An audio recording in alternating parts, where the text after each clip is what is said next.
Welcome to prime time debate. This is Satish. శనివారం Telangana cabinet సమావేశం కానుంది. సాయంత్రం 4 గంటలకు సీఎం రేవంత్ రెడ్డి అధ్యక్షతన జరిగే సమావేశంలో పలు కీలక అంశాలపై చర్చ జరగనుంది. త్వరలో పంచాయతీ ఎన్నికలు రానుండడంతో రేవంత్ సర్కార్ కొన్ని కీలక నిర్ణయాలకు ఆమోదం తెలపనుంది. దీంతో ఈ కేబినెట్ మీటింగ్పై అందరి ఆసక్తి నెలకొంది. కేబినెట్లో ప్రధానంగా రైతు భరోసా, రైతు కూలీకి 12,000 సాయం, బీసీ రిజర్వేషన్, కులగణనపై చర్చ జరగనుంది. ఇప్పటికే రైతు భరోసాపై కేబినెట్ సబ్ కమిటీ పలుమార్లు సమావేశమై సుదీర్ఘంగా కసరత్తు చేసింది. రైతు భరోసా విధి విధానాలపై కేబినెట్ సబ్ కమిటీ 3 రకాల ప్రతిపాదనలను సిద్ధం చేసినట్టుగా తెలుస్తోంది. పంట పండించే ప్రతి రైతుకు రైతు భరోసా ఇవ్వాలని నిర్ణయించిన కేబినెట్ సబ్ కమిటీ సీలింగ్పై 3 ప్రతిపాదనలను సిద్ధం చేసినట్టుగా సమాచారం. వీటిలో భాగంగా 10 ఎకరాల వరకు సీలింగ్ పెట్టడం, ఐటీ చెల్లించే ఉద్యోగులతో పాటు ప్రభుత్వ ఉద్యోగులకు రైతు భరోసా నుంచి మినహాయించడం, లేదంటే అందరికీ రైతు భరోసా ఇవ్వడం. ఈ మూడింటిలో ఏదో ఒకదానికి కేబినెట్ ఆమోదం తెలపనుంది. దీంతోపాటు రైతు కూలీలకు ఏడాదికి 12,000 సాయం కూడా కేబినెట్ నిర్ణయం తీసుకోబోతోంది. కులగణన పూర్తి చేసిన సర్కార్ స్థానిక సంస్థల ఎన్నికలకు బీసీ రిజర్వేషన్ ప్రకటించాల్సి ఉంది.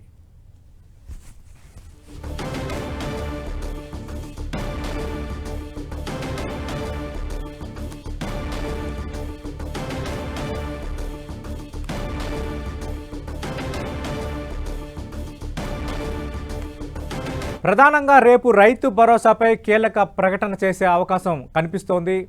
ఇదే అంశంకు సంబంధించి అటు ప్రతిపక్షాల నుంచి కొన్ని అభ్యంతరాలు, అనుమానాలు వ్యక్తమవుతున్న నేపథ్యంకి సంబంధించి మనం ప్రైమ్ టైం డిబేట్లో మాట్లాడబోతున్నాం. చర్చలో పాల్గొంటున్నారు అధికార కాంగ్రెస్ పార్టీ నుంచి ఆ పార్టీ రాష్ట్ర ప్రధాన కార్యదర్శి, అధికార ప్రతినిధిగా ఉన్న అద్దంకి దయాకర్ గారు, ప్రస్తుతం ఫోన్ లైన్లో ఉన్నారు బీజేపీ సీనియర్ నేత, రాష్ట్ర కార్యదర్శిగా ఉన్న ప్రకాష్ రెడ్డి గారు. మరికాసేపట్లో బీఆర్ఎస్ నుంచి ఆ పార్టీ ఎమ్మెల్సీ తక్కెలపల్లి రవీంద్రరావు గారు డిబేట్లో జాయిన్ కాబోతున్నారు. రైట్, ముందుగా అద్దంకి దయాకర్ గారు మీకు గుడ్ ఈవినింగ్, అలాగే ప్రకాష్ రెడ్డి గారు మీకు కూడా గుడ్ ఈవినింగ్. ప్రకాష్ రెడ్డి గారు, రైతు భరోసాకు సంబంధించి ఆంక్షలు లేని రైతు భరోసా ఇవ్వబోతున్నాము, ఖచ్చితంగా ఎవరైతే పంటను పండిస్తున్నారో వారికి రైతు భరోసాను చేయబోతున్నామని విధి విధానాలకు సంబంధించి వస్తున్న సమాచారం. ఆల్రెడీ సబ్ కమిటీ ఈ విధి విధానాలకు సంబంధించి కొన్ని ప్రపోజల్స్ని కూడా కేబినెట్ ముందు పెట్టింది. రేపు కేబినెట్ నిర్ణయం తీసుకోబోతోంది. మీ అభ్యంతరాలు ఏంటి? మాకేం అభ్యంతరం లేదు సార్. ముందు వీళ్ళ మాకేం అభ్యంతరం లేదు, మెహర్బానీ కూడా ఏం లేదు సార్. మీరు కాంగ్రెస్ పార్టీ వరంగల్ డిక్లరేషన్ పేరుతోటి ఇస్తున్న రైతు బంధుకు 5,000 రూపాయలు కలిపి రైతు భరోసా ఇస్తాం. సాగు చేసే రైతులకు, పట్టా రైతులతో పాటు కౌలు రైతులకు కూడా ఇస్తాం. అదే విధంగా 12,000 రూపాయలు రైతు కూలీలకు కూడా మేము 12,000 ఇస్తామన్నారు. దాంట్లో విధి విధానాలు నిర్ణయిస్తాము, సీలింగ్ పెడతాము, అది పెడతాము, ఇది పెడతామని అనలే. కాబట్టి మీరేదైతే తెలంగాణ ప్రజలకు వాగ్దానం చేసి ఓట్లు తీసుకుని అధికారంలోకి వచ్చిందో అది కాంగ్రెస్ పార్టీ యొక్క బాధ్యత. తాము ఇచ్చినటువంటి వాగ్దానం నిలుపుకోవడం. వాగ్దానం నిలుపుకోకపోతే మీకు నైతికంగా ప్రభుత్వంలో కొనసాగే హక్కు లేదని మాత్రం పక్కా. ఎందుకు అంటే మీరు ఆ ఓట్లతో మీరు ఇచ్చిన జనరల్ గా ఇండియన్ డెమోక్రసీలో మీరు ఇచ్చిన వాగ్దానాలు చూసి ప్రజలు ఓటేసిన అనేది లెక్క ప్రకారం అయితే అంతే కదా. కాబట్టి లెక్క ప్రకారం మీకు వచ్చిన ఓట్లన్నీ కూడా ఈ రైతు భరోసా ఇస్తారని నమ్మకంతో రైతులు ఓట్లే ఇస్తారు. అది ఇవ్వకపోతే మీరు రైతులను మోసం చేసినట్టుగా మేము భావిస్తాం. ఇవ్వాల్సిందే, అన్కండిషనల్ ఇవ్వాల్సిందే. ఒక విషయం మాత్రం మేము ఖచ్చితంగా దాంట్లో మేము కాంగ్రెస్ ప్రభుత్వానికి సహకరించడం కోసం సిద్ధం. కాంగ్రెస్ ప్రభుత్వాన్ని దానికోసం మేము తప్పకుండా మేము ఒప్పుకొని తీరుతాం. ఏంటంటే భూమికి రైతు భరోసా ఇవ్వాలా, ఇది పక్క. దీని విషయంలో మేము వాళ్ళని వాళ్ళతో మేము విభజిస్తాం. ఎందుకంటే రైతు భరోసా అనేటువంటిది రైతు బంధుకు కొనసాగింపు. రైతు బంధు దేనికోసం ఇస్తున్నారు, ఎందుకోసం ఇస్తా ఉన్నాడు కేసీఆర్ అంటే పెట్టుబడి సహాయంగా ఇస్తానన్నాడు. కాబట్టి పెట్టుబడి అనేది వ్యవసాయం చేసే వాళ్ళకే పెట్టుబడి అవసరం. రాసకొండ గుట్టలకో నల్లమల్ల అడవులకో పెట్టుబడి అవసరం లేదు. చెట్లు అది గుట్టలో అడవులు పెరుగుతాయి, వాటికి సంబంధం లేదు. అది కాకుండా కార్యాలయ బిల్డింగ్ కట్టుకున్నారు, ఇండ్లు అయిపోయినాయి, ప్లాట్లు చేసినారు, అక్కడ వ్యవసాయం సాగైతే లేదు. వాటికి కూడా గత ప్రభుత్వం కేసీఆర్ ప్రభుత్వం విపరీతంగా ఇండ్లు ఇచ్చింది, అంటే విపరీతంగా ఇచ్చేసింది. కాబట్టి వాటి విషయంలో ఎటువంటి భేషజాలు లేవు. మేము దాన్ని సమర్థిస్తా కూడా లేము. ఎవరికి పట్ల ఇవ్వాలని సమర్థన మాకు కూడా లేదు. సాగు చేసే వాళ్లకు పెట్టుబడి ఇవ్వాలి కాబట్టి పెట్టుబడి సహాయం కింద ఇన్కమ్ ట్యాక్స్ కట్టే వాళ్ళైనా, టీచర్లైనా, ఉద్యోగస్తులైనా, ఎవరైనా సరే వ్యవసాయం చేస్తున్న వాళ్ళు పెట్టుబడి లెక్క. ఇది సతీష్ గారు. కాబట్టి వ్యవసాయం మోస్ట్లీ విధి విధానాల్లో అదే ఉందంటున్నారు. ఖచ్చితంగా అది కూడా మాట్లాడతాం, మీరు లైన్ లోనే ఉండండి. అద్దంకి దయాకర్ గారు, అంటే భారతీయ జనతా పార్టీ నుంచి మోదం కేదం అన్నట్టుగా ఉంది. ఎందుకంటే మీరు తీసుకున్న నిర్ణయం అంటే విధి విధానాలు ఉందని రేపు కేబినెట్ ఆమోద ముద్ర వేసిన తర్వాత ఫైనల్గా ఏమొస్తుంది అనేది మనం ఖచ్చితంగా రేపు కూడా డిస్కస్ చేద్దాం. అంటే వ్యవసాయం చేసే వాళ్ళకి ఎవరైతే వ్యవసాయం అంటే ఆ భూమికి మేము రైతు భరోసా వర్తింపజేయాలంటే అక్కడ వ్యవసాయం జరుగుతూ ఉండాలన్న దానిపైన భారతీయ జనతా పార్టీ స్వాగతిస్తోంది ఒకటి. రెండోది ఈరోజు బీఆర్ఎస్ కానీ భారతీయ జనతా పార్టీ కానీ ఎక్కువగా పాయింట్అవుట్ చేస్తుంది ఏంటంటే రైతు భరోసాకు దరఖాస్తులు అడగడం ఏంటి, రైతులు సంబంధించి ఒక క్లారిటీ ఉన్నప్పుడు రైతులకు ఒక సాయం చేయాలనుకున్నప్పుడు ఈ దరఖాస్తులు అడగటం మళ్ళీ ఫిల్టర్ చేయడం పైన ప్రధానంగా పార్టీలు అభ్యంతరం వ్యక్తం చేస్తున్నాయి. ఆల్రెడీ డిబేట్లో జాయిన్ అయ్యారు బీఆర్ఎస్ నుంచి శాసనమండలి సభ్యులు రవీంద్రరావు గారితో మాట్లాడే ముందు దయాకర్ గారు ఏం చెప్తారు? ఇప్పుడు రైతు భరోసా అనేది ఇంతకు ముందు బీఆర్ఎస్ ప్రభుత్వంలో రైతు బంధుగా ఉంది. అది కొంచెం తేడాలతో ఉంది. అది అంటే ఇంతకు ముందు ప్రకాష్ రెడ్డి గారు చెప్పినట్టుగానే వివిధ రకాలుగా అది మిస్యూజ్ అయిందనేది అందరూ అంగీకరించింది. సరే, ఇప్పుడు దాన్ని రిడ్రెస్ చేయడానికి ఇప్పుడు ఒక క్రాస్ వెరిఫికేషన్ కొరకు అప్లికేషన్ అనేది ఇట్స్ మ్యాటర్ ఆఫ్ పేపర్ కదా, దానికి ఏం కాస్ట్ కూడా లేదు కదా. ఇంకా కొంతమంది అయితే ఆన్లైన్లో కూడా చేసుకోవచ్చు. ఇప్పుడు వాళ్ళు అన్నదానికి వాళ్ళు వేసిన భూమికి అది ఇప్పుడు 10 ఎకరాలు వేసినాం, అది చూస్తాం, దాన్ని వెరిఫై చేసి చేయడమే కదా. నీకు ఇది అందరు ఏంది పంట శాటిలైట్ ఎన్యుమరేషన్ లేకపోతే ఫిజికల్ ఎన్యుమరేషన్ ఇదంతా చెప్తున్నారు కదా, వివిధ రకాలుగా సూచన చేస్తున్నారు. పంట భూమికి మనం రైతు భరోసా ఇవ్వాలంటే పంట ఉన్నట్టుగా ఇట్లా తెలవాలి. సో భూమికి ఇవ్వాలనేదేమో గతంలో బీఆర్ఎస్ ప్రభుత్వం చేసింది. మనం రైతు భరోసా దేనికి ఇస్తున్నాం, వ్యవసాయం చేసి రైతుకు కాబట్టి పంటకు మనం ఇవ్వాలనే ఆలోచనతో ఈరోజు ఒక కొత్త పద్ధతిని తీసుకొచ్చినాం. కాబట్టి అది వెరిఫికేషన్ చెక్ ఉపయోగపడుతుంది తప్పితే దాంట్లో ఎందుకు అప్లై చేసుకోవాలంటే ఇప్పుడు కనీసం అప్లై చేసుకోవడానికి కూడా ఇబ్బంది ఉన్నదని చెప్పి వీళ్ళే ఏమంటారు ఒక ప్రొవకేషన్ చేస్తున్నారు.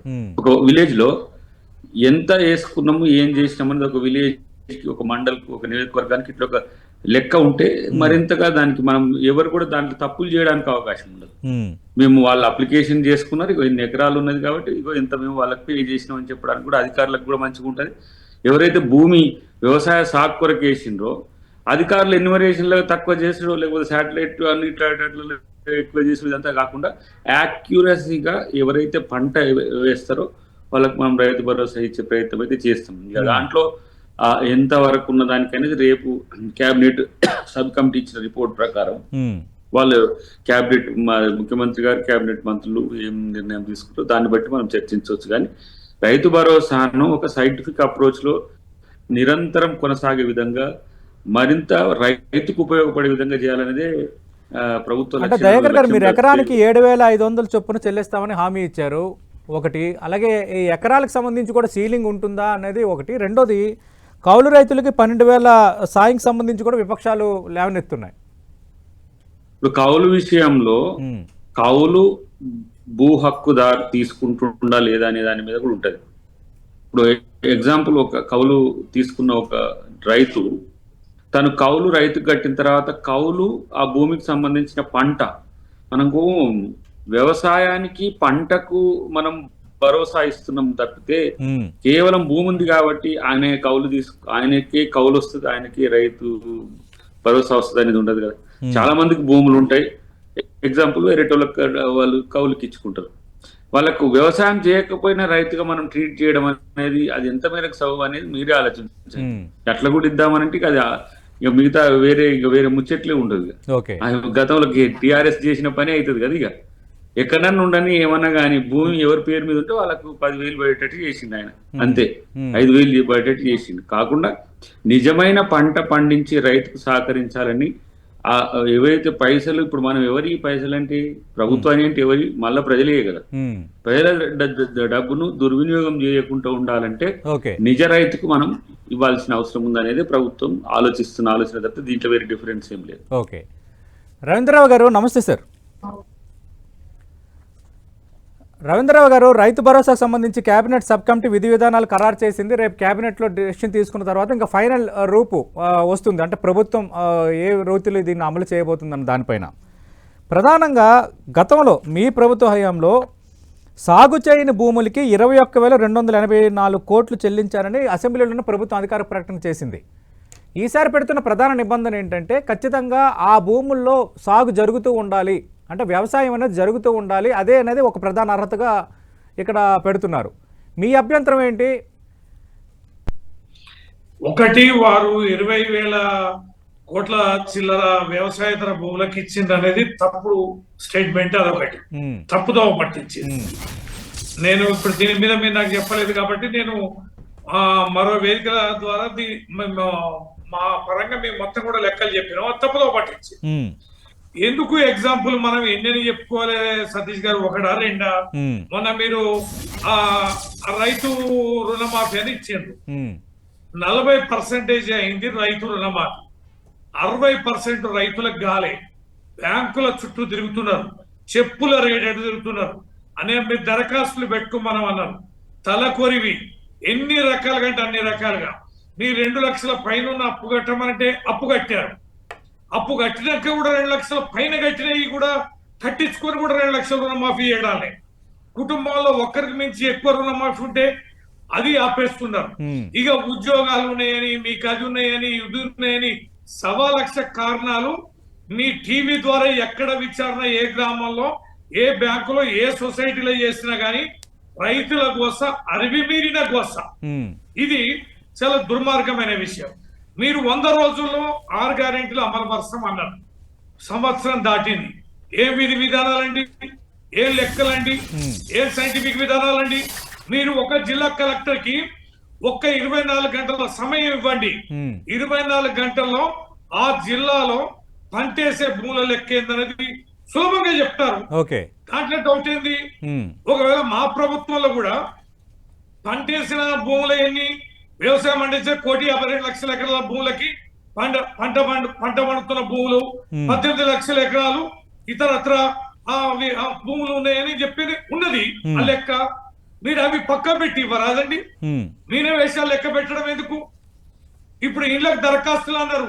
ఓ తండోపతండాలు కూలీలు చేసుకునే జనం. రవీంద్రరావు గారు, ఈ అంశాన్ని మీరు ప్రస్తావించారు కాబట్టి మీ నోటీస్ కూడా తీసుకొస్తున్నాను. ధరణి లెక్కల ప్రకారం రాష్ట్రంలో 1,50,00,000 ఎకరాల భూమి సాగు భూమిగా ఉంది. వానాకాలం సీజన్లో గరిష్టంగా 1,30,00,000 ఎకరాల్లో రైతులు పంటలు పండిస్తున్నారు. ప్రభుత్వ లెక్కలు ఇవి. 20 లక్షల ఎకరాల్లో పంటలు సాగు చేయటం లేదు. అంటే 20 లక్షల ఎకరాలు భూమి సాగుకు యోగ్యం లేనట్టు ఇప్పుడు దానికి రైతు భరోసా ఈ ప్రభుత్వం ఇవ్వదన్న యోచన. మీరేమంటారు? సాగు లేని భూమి కూడా ఇవ్వమంటారా రైతు భరోసా? సాగు అయ్యే భూములు అనేది, సాగు లేని భూములు అనేది లెక్క ఉంది కదా. వీళ్ళు మన భూభారతిలో మీరు సతీష్ గారు ఇవన్నీ అబద్ధం ముచ్చట్లు, రైతుల మోసం దగా చేయడం తప్ప మరొకట్లేదు. వారు వేసేటని ఎన్ని దరఖాస్తులు అండి. రేషన్ కార్డులకు ఒక దరఖాస్తులు, ఆ రుణమాఫీకి ఒక దరఖాస్తులు, ప్రతి దానికి రైతులని, ప్రజల్ని బ్యాంకుల చుట్టూ, అధికారుల చుట్టూ, కార్యాలయాల చుట్టూ విపరీతంగా దరఖాస్తులు అన్నారు. డిస్క్రిమినేషన్ పవర్ అంటున్నారంటేనే అది మీ భూభారతి సందర్భంగా మొన్న మొత్తం లెక్కలు ఉన్నాయండి వారి దగ్గర. ఏ భూమి సాగయ్యే భూములు ఏంది, సాగాని భూములు ఏంది, ఇతరత్ర భూములు ఏంది, అది ఎంత పర్సెంటేజ్ ఉంటుందండి? చాలా తక్కువ పర్సెంటేజ్ ఉంటుంది. సతీష్ గారు, మా దయాకరణ కూడా అర్థం కావాలి. మరి నేను మాది ఎగ్జాంపుల్ గా చెప్తా. మా విలేజ్ లో ఒక 200 ఎకరాల భూమి రైతు బంధు వేసినాక ఆ సాగులోకి వచ్చింది. రైతు బంధు వేయడానికి ముందు రాళ్ళు, రప్పలు, కంచెలు ఉండే ఒక 200 ఎకరాలు. కరెంట్ ఇచ్చాక, నీళ్లు ఇచ్చాక, చెరువుల మిషన్ కాకతీయ అయినాక, కాలువల ద్వారా చెరువుకు అనుసంధానం చేసినాక, ఎప్పుడైతే రైతు బంధు పడ్డదో, ఎప్పుడైతే ధరని పాస్బుక్స్ ఇచ్చారో, మా ఊళ్ళో 200 ఎకరాల భూమిని సాగులోకి ప్రజలు తీసుకొచ్చారు. ధరని వేయడం వల్ల, ఏది రైతు బంధు వేయడం వల్ల. అంటే ఒక్క చిన్న పల్లెటూరులో 1000 ఓట్లు ఉన్న ఊళ్ళోనే మా విశ్వంపల్లి సాగులోకి వచ్చిందంటే ఇది ఎంత భూమి సాగులోకి. దయాకర్ గారిని అడుగుదాం. దయాకర్ గారు, ప్రజాపాలన పేరుతో కాంగ్రెస్ ప్రభుత్వం ప్రజల నుంచి 1.06 కోట్ల దరఖాస్తులు స్వీకరిస్తుంది అనేది అది ఒకటి వాస్తవం. రెండోది, భూభారతి, రైతు రుణమాఫీ, ఇట్లా ప్రతి దగ్గర రైతుల నుంచి మీరు దరఖాస్తులు స్వీకరిస్తున్నప్పుడు మళ్ళీ కొత్తగా భరోసాకి ఎందుకు దరఖాస్తులు స్వీకరిస్తున్నారు? ఇది కేంద్ర మంత్రి కిషన్ రెడ్డి అడిగారు, ఈరోజు మాజీ మంత్రి కేటీఆర్ కూడా అడిగారు, ఈరోజు రవీంద్రరావు గారు కూడా ప్రస్తావిస్తున్నారు. Point number 1. పాయింట్ నెంబర్ 2, రైతులు శాసించాలన్నది మా విధానం, కానీ కాంగ్రెస్ విధానం రైతులు యాచించాలి అన్నది విపక్షాల ఆరోపణ. దీనికి మీ సమాధానం ఏంటి? నేను ఒక్కటే దేకరణ ముందు పోయే ముందు, ఇప్పుడు మా ఫోన్ లైన్ లో మీరు మా మహబూబాద్ జిల్లా అగ్రికల్చర్ అధికారిని లైన్ లో తీసుకొని అడగండి సతీష్ గారు, ఈ జిల్లాలో సాగయ్యే భూములది వెంటనే చెప్తారా లేదా అని తెలుస్తుంది. రైట్, దయాకర్ గారు. ఒకటి నేనేమంటున్నానంటే, మల్టిపుల్ క్వశ్చన్స్ తో మనం సర్వే చేస్తేనేమో మీరు సర్వేకు మీరు పార్టిసిపేట్ చేయకండి, కానీ ఎందుకు వాళ్ళకి ఎందుకు చెప్పాలి అని అంటే, మళ్ళీ దరఖాస్తులు పెట్టుకోమంటేనేమో దరఖాస్తులు పెట్టుకుంటేనే ఇవ్వాలన్నా, మరి ఎట్లా ఇవ్వాలనే దాని దగ్గర అది ప్రశ్న మరి రేవన్న ఎందుకు అంటుండో నాకు అర్థం కావట్లే. కిషన్ రెడ్డి గారు లాంటి కేంద్ర మంత్రి కూడా ఎందుకు అంటుండో నాకు అర్థం కావట్లేదు.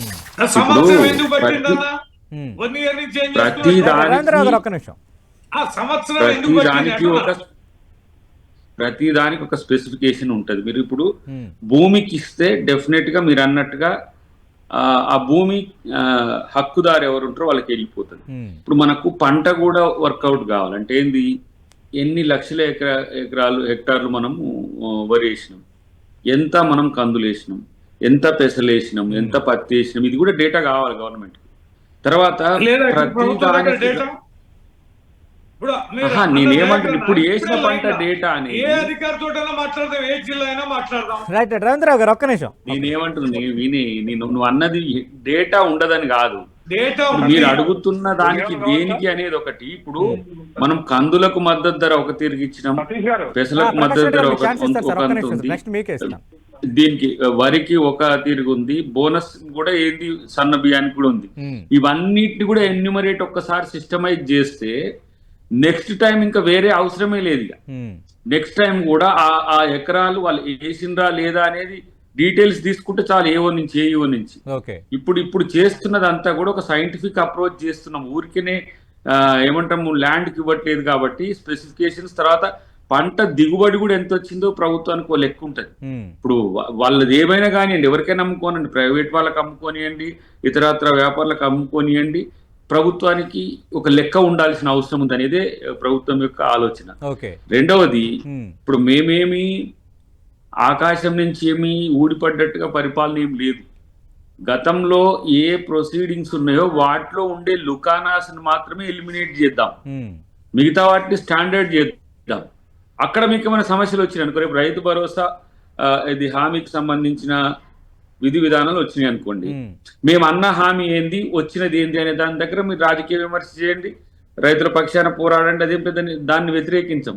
కానీ చేసేది తప్పు అని అంటే, అధికారులు చేస్తున్నది మీరున్నప్పుడు ఉన్న అధికారులే, మీరు చేస్తున్నప్పుడు అధికారులే, దాన్ని ఆ రోజు మీరు పట్టించుకోలే. సార్ అఫ్ కోర్స్ ఆ రోజు రఘునందన్ రావు గారు ఉన్నారు, ఈ రోజు రఘునందన్ రావు గారు ఉన్నారు. సరే ఒకప్పుడు కలెక్టర్ ఉండొచ్చు, ప్రిన్సిపల్ సెక్రటరీ ఉండొచ్చు, ఇంకా దానికి సంబంధించిన వ్యవసాయ శాఖకు సంబంధించి అధికారులు ఎక్కడెక్కడ నుంచి ఇక్కడ రావచ్చు. కానీ డేటా మాత్రం ప్రీవియస్ డేటాను క్రాస్ చెక్ చేసుకోవడానికి కూడా ఉపయోగపడుతుంది. మీకు మనం ఎక్కడెక్కడ మిస్టేక్ చేసింది గతంలో మనం అనేది కూడా తెలుస్తుంది. ఆ మిస్టేక్ మళ్ళీ రాకుండా చూసుకోవడానికి ఉపయోగపడుతుంది అనే ఉద్దేశం ఆలోచించాలి. ఇంకోటి, అర్హులైన అందరికీ అని అంటున్నారు. అర్హులైన అందరికీ కాదు, పంట వేసిన ప్రతి ఒక్కరికి అర్హత ఏంటిది, పంటే. అదే మీరు తీసుకున్నారని, దట్స్ ఇట్. ఇంకా మీరు భూమి అంటే మీరు ఫర్ ఎగ్జాంపుల్ ప్రైవేట్ వాటికి చేసేదానికి మనం ఇవ్వాల్సిన అవసరం లేదు. ఇతరత్ర వినియోగం, ఇప్పుడు రెవెన్యూ మాట అన్నాడు, ఏమన్నాడు, మా దగ్గర రైతు బంధు ఇవ్వడం వల్ల ఒక 200 acres ఎక్స్ట్రా సాగు వచ్చింది. ఇప్పుడు మనం కూడా ఇప్పుడు ఇచ్చేదానికి వాళ్ళు ఎవరైతే ఇప్పుడు రైతులు ఉన్నారో వాళ్ళు చేసుకుంటామంటే చేసుకునేదానికి ఇవ్వడానికి ఏం సమస్య లేదు. కానీ చెయ్యక ముందు మనం ఇవ్వడం అనేది ఎంత మేరకు సబబు అనేది ఆలోచించారు. అట్లాంటిగా మళ్ళా సేమ్ టీఆర్ఎస్ గతంలో ఇచ్చినట్టే మేము చేసుకుంటాం అని మొత్తం ఆథెంటికేషన్ లెటర్స్ కూడా అందరు ఇవ్వగలరు. అది కాదు కదా.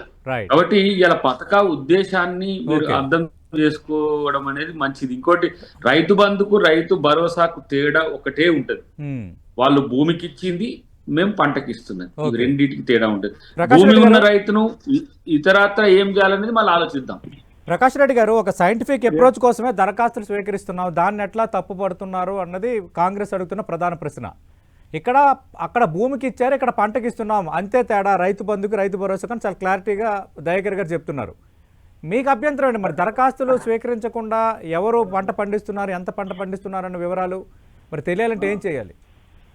ఇప్పుడు సతీష్ గారు, ఇప్పుడు తహసీల్దార్ ఉన్నాడా, అగ్రికల్చర్ ఎక్స్టెన్షన్ ఆఫీసర్ ఉన్నారా, విలేజ్ రెవెన్యూ ఆఫీసర్స్ ఉన్నారా, ఏ ఊరికి ఆ ఊరు పోయి ఏ సర్వే నెంబర్ ఆ సర్వే నెంబర్ ఎన్ని ఎకరాలు ఉంది ఏం పంట వేసింది లెక్క దొరకదా? ఒక పూట పని వాళ్ళే సర్వే చేసుకుంటారు కదా. నేను మస్తు రాసిస్తా, నా రాత్రి ఎందుకు నీకు? నేను రాసినాక నువ్వేం చేస్తావు? మళ్ళీ వెరిఫై చేసుకోవా? నాకు 30 ఎకరాలు ఉంది, నేను పట్టేదారు పాస్బుక్ రాసిస్తే నాకు 30 ఎకరాలు రైతు బంధు ఇస్తావా? ఇది మొదటి ప్రశ్న. రెండో ప్రశ్న ఏంటంటే నాకున్న డౌట్ దయాకర్ గారు క్లారిఫై చేయాలి, మీ ద్వారా ప్రజలు కూడా క్లారిఫై చేయాలి. వరి అంటే 2 పంటలు వస్తుంది కాబట్టి 7,500 కౌంట్ కరెక్ట్. మరి పత్తి ఒకటే పంట అయితే ఒకటి ఎక్కువ 7,500 ఇస్తావా? ఇప్పుడు నా డౌట్, ప్రజలకు కూడా డౌట్ ఉంది. అది జొన్న ఒకటే పంట 4 నెలల పంటనే, మొదటి పునాస పంట అంతా మనం జూన్ వేసేస్తే అక్టోబర్ లో కటింగ్ అయిపోతాయి, నవంబర్ ఇద్దాము. ఒకటే ఇస్తావా 2 ఇస్తావా? తెలంగాణలో 50 నుంచి 60% కుష్కి భూమి వ్యవసాయ ఆధారిత పంటలు. వ్యవసాయ ఆధారిత పంటలు 2 పంటలు పండవు. పండకపోతే నువ్వు 1 ఇస్తావా 2 ఇస్తావా? ఓకే, ఇది కార్యక్రమం. అంటే ఇప్పుడు నేను పంట రాసిస్తా, ఏం పంట వేసినావు? జొన్న వేసినా. అయితే జూన్ లో అయిపోయింది కదా, జూన్ నుంచి అక్టోబర్ లో అయిపోయింది, ఖతం అయిపోయి నీకు 2వ పంట 7,500 నీకు వెళ్ళి దీనికి ఒక్కదానికి చెప్తా, దీనికి ఒక్కదానికి చెప్పినాక ఇప్పుడు మనం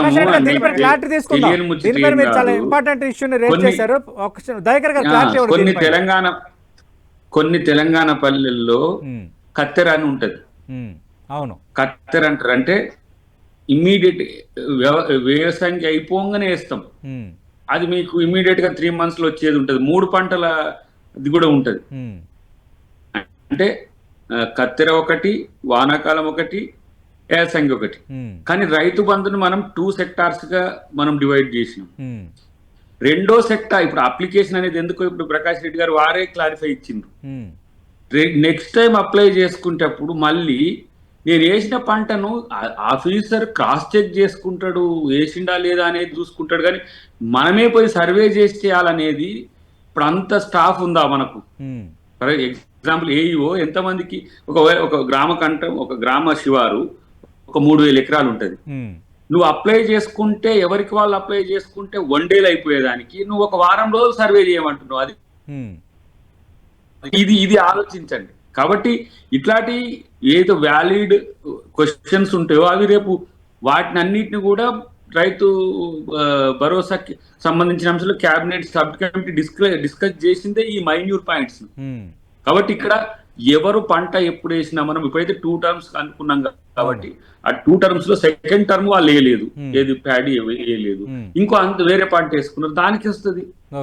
కాబట్టి దీంట్లో నేను అంటున్న వ్యవసాయ సాగుకు మనం రైతు భరోసా ఇస్తున్నాం అనేది చాలా క్లియర్ గా ఉన్నది. దాంట్లో పంటకు మాత్రమే దాంట్లో ఇంకా స్పెసిఫై చెప్పడం జరుగుతుంది. రైట్, రవీంద్రరావు గారు.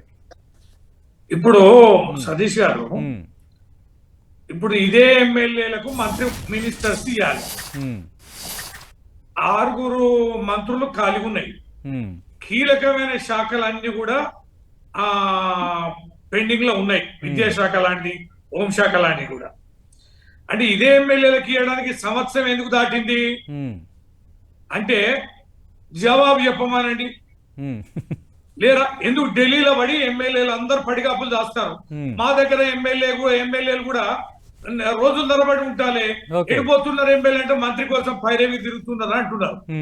అంటే మీరు ఇదొక ప్రాసనం మీ కాంగ్రెస్ పార్టీలో. తర్వాత రైతులు అంటే సంక్రాంతి నుంచి ఇస్తామంటున్నారు కదా, సంక్రాంతి నుంచి భరోసా ఇస్తామంటున్నారు కదా. అన్యాయం ఎందుకు? సంవత్సరం ఒక కాలం గడిచింది కదా, ఏడాది మంచిగా అనుభవిద్దురు కదా మంత్రిగా. ప్రభుత్వం కూడా మంచిగా నడుస్తూ కదా. మీ మంత్రులుగా ఎట్లా ఎర్ర చూపి మీ కార్యాలయాల చుట్టూ, ఏఐసిసి చుట్టూ, రాహుల్ గాంధీ, సోనియా గాంధీ చుట్టూ ఢిల్లీలో నెలలు తరబడి, మా దయాకరణ కూడా ఏడాది దాటింది. ఆయన ఎంత ఫైట్ వర్క్ చేసిండు. 18 లో పోటీ చేసిండు, 23 లో పోటీ చేసిండు. డిబేట్ జరిగిన అద్దకి దయాకర్ పదవి మీరిన విమర్శల్ని అలా చేసుకొని చెప్తాడు. ఎందుకు ఈయన కోసపుచ్చుకోవడం? ఇది ఇట్లనే వీళ్ళ నేతలు ఎట్లా యూసపుచ్చుకుంటున్నారో ఇవాళ నమ్మిన రైతుల్ని, నమ్మిన మహిళల్ని 2,500, నమ్మిన వృద్ధులని, నమ్మిన ఉద్యోగస్తుల్ని మునేళ్ల మీద లేచినండి ఉద్యోగస్తులు అయితే ఓకే. ఎంత అన్యాయం అండి. ఉమ్. వాళ్ళకి నా ఇంక్రిమెంట్లు లేవు, నా రిటైర్మెంట్ ఎలవెన్సెస్ లేవు, ఓకే. ఎవరికి లేవు. ఉమ్. ఇది ఏంటంటే కాలయాపన డబ్బులు లేవు, రైట్. సంపదను సృష్టించే ఆలోచనలు లేవు, ఓకే. ఉన్న వ్యవస్థల్ని నిర్వీర్యం, రియల్ ఎస్టేట్ నిర్వీర్యం, ఓకే. పారిశ్రామిక రంగం నిర్వీర్యం, రైట్. ఆదాయం వచ్చే మార్గాలన్నిటి వాళ్ళే అభాస్పాలు చేసుకుంటున్నారు, ఉమ్. కన్స్ట్రక్షన్ రంగం నిర్వీర్యం, ఓకే. ఇవన్నీ నిర్వీర్యం చేసుకుంటా సంపద Right. సృష్టించకుండా రవీంద్రరావు గారు. ఆదాయం వచ్చే మార్గాలు చూడకుండా ఓకే. 100 రోజులు 6 గ్యారెంటీలు అమలు పరుస్తామని ఇవ్వకుండా ఓకే. డైవర్షన్ పాలిటిక్స్ చేసుకుంటూ ఉమ్. గత ప్రభుత్వం మీద నాయకుల మీద విమర్శలు చేసుకుంటూ రైట్. పొద్దులేస్తే కేసులు హైడ్రాలు మూసీలని చర్చలు పెట్టుకుంటూ రైట్. రైట్ ఇగో సార్. ఇట్లాంటి దరఖాస్తులు కోరుతూ ఓకే. అదే రేషన్ కార్డుకు దరఖాస్తు, ఓకే. ఇంటి కోసం దరఖాస్తు, రైట్. రైట్. రుణమాఫీ చూద్దాం. అంటే కోసం ఈ దరఖాస్తు. దరఖాస్తుల అంశాన్ని మీరు కూడా లేవనెత్తున్నారు ఎన్ని కాబట్టి దరఖాస్తులు దానికి అయినా నాకు సైంటిఫిక్ అర్థం అప్రోచ్ అని కాక- దయాకర్ గారు అరే చెప్తున్నారు కాబట్టి మీరు రేపు ఈ విధి విధానాల మీద సతీష్ గారు ఉమ్. ప్రతి క్లస్టర్ కు ఒక ఏఈ ఉన్నాడు, ఉమ్. ఒక్క గంటలో చెప్తానండి సమాచారం. ఓకే. ఎందుకు ఈ గోసపుచ్చుకోవడం? ఉమ్. ఇప్పుడు మీరు బోనస్ అన్నారు, దొడ్డోట్లు సన్నోట్లు అన్నారా? పండిన ప్రతి గింజకి బోనస్ 500 ఇస్తామన్నారు. ఈ గింజ ఆ గింజ అని కూడా అనలే, ఓకే. కానీ సన్నోట్లు అన్నారు. రైట్. సన్నోట్లని మార్కెట్ అమ్ముడు పోయినాక ఓకే. మీరు కొనుగోలు మొదలు పెట్టిండ్రు. రైట్. ఇదేమో సన్నోట్ల భాగవతమా? ఓకే. ఇక ఆ సిలిండర్ భాగవతం 500. ఉమ్. వాళ్ళు రవీంద్రరావు గారు ఈ డబ్బులు విధి ఇవ్వాలి. విధానాల మీద నువ్వు చర్చ కొనుక్కో. రేపు మరి క్యాబినెట్ లో ఏమైనా ఆల్టర్నేషన్స్ ఉంటాయా, లేదంటే ఈ ఇష్యూస్ కి సంబంధించి ఆల్రెడీ మదింపు తర్వాతే ఇవన్నీ తెర ముందుకు వచ్చాయని అద్దంకి దయాకర్ గారు అధికార పార్టీ నుంచి చెప్తున్నారు కాబట్టి రేపు చూద్దాం. రేపు క్యాబినెట్లో ఆమోద ముద్ర వేసిన తర్వాత సీలింగ్ నుంచి మిగతా నిబంధనలు ఏమైనా పెడతారన్న దానిపైన కూడా ఖచ్చితంగా ఇన్ డీటెయిల్గా మాట్లాడదాం. కాలయాపన జరిగితే మీరే కాదు, ఖచ్చితంగా మీడియా కూడా ప్రశ్నిస్తుంది రైతు భరోసాకు సంబంధించి రైతులు ఎదురు చూస్తున్న అంశం. బట్ మేము కంప్లీట్గా చేస్తాం, సంక్రాంతి నుంచి ఆ తీపి కబురు ఉంటుందని మంత్రులు ఆఫ్ ది రికార్డుగా చెప్తున్న నేపథ్యం కూడా చూస్తున్నాం కాబట్టి రైతులకి మేలు జరగాలనే కోరుకుందాం. But at the same time అప్పుడు అంటే గత ప్రభుత్వ హయాంలో అప్పుడు భూమికి ఇచ్చారు, మేము కూడా పంటకి ఇస్తున్నాము అన్నదే మాకు ప్రధానం. ఖచ్చితంగా సాగులో ఉన్న భూమికే రైతు భరోసా అనేది మెయిన్ క్రైటీరియా అని అద్దంకి దయాకర్ గారు ఇచ్చారు కాబట్టి ఆ విషయంలో రెండో అభిప్రాయం లేదు. కాబట్టి చూద్దాం రేపు క్యాబినెట్ ఆమోద ముద్ర వేసిన తర్వాత ఫైనల్ గైడ్లైన్స్ ఏ విధంగా ఉన్నాయన్న దానిపైన మనం ఇన్ డీటెయిల్గా మళ్ళీ మాట్లాడదాం. థ్యాంక్ యూ రవీంద్రరావు గారు, థ్యాంక్ యూ దయాకర్ గారు, థ్యాంక్ యూ ప్రకాష్ రెడ్డి గారు. ఇది రైతు భరోసా, విపక్షాల అభ్యంతరాలు, అధికార పార్టీ సమాధానాలకు సంబంధించి 10 టీవీ ప్రైమ్ టైమ్ డిబేట్.